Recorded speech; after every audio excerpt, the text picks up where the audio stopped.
Y la fiebre del Pokémon GO llegó al punto tal que algunos consideran que puede tornarse hasta peligroso. Ayer les reportábamos cómo ha incidido, por ejemplo, en el cambio de hábito, pero del lado positivo, para que se sacara, por ejemplo, a las mascotas a pasear. Ahora hay un taxista que ofrece sus servicios para llevar a la gente a que pueda encontrar los puntos donde aparentemente se tiene localizados a los Pokémones.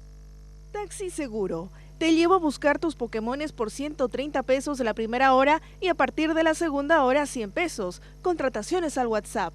Posteó Emilio Cacho, un taxista de 29 años en un grupo de Facebook. Las solicitudes no se hicieron esperar por parte de los fanáticos del juego Pokémon GO, según lo cuenta él mismo a Red Guaraní. Porque vi que todo el mundo andaba loco con Pokémon GO y pues aproveché y dije, pues tengo un taxi, hay gente que no podrá caminar o que no le gusta caminar, entonces pues llevarlos en taxi, climatizado, cómodo. La tarifa de 130 pesos en primera hora equivale a 47.000 guaraníes y de 100 pesos o 36.000 guaraníes desde la segunda hora. Una buena ganancia extra para el esposo y padre de 2 hijas. Aquí en esta zona luego hay horas muertas y en esas horas muertas pues ya tengo el dinero asegurado con los jugadores.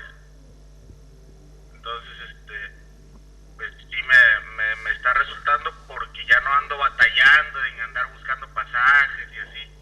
Pues ya nada más me hablan y pues ya digo, pues ya tengo una hora asegurada ahí.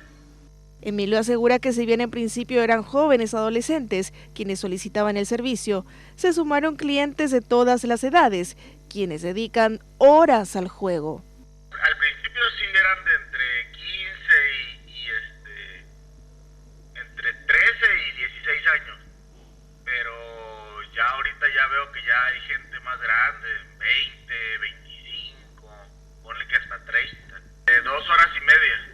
Ya ayer fue 2 horas y media.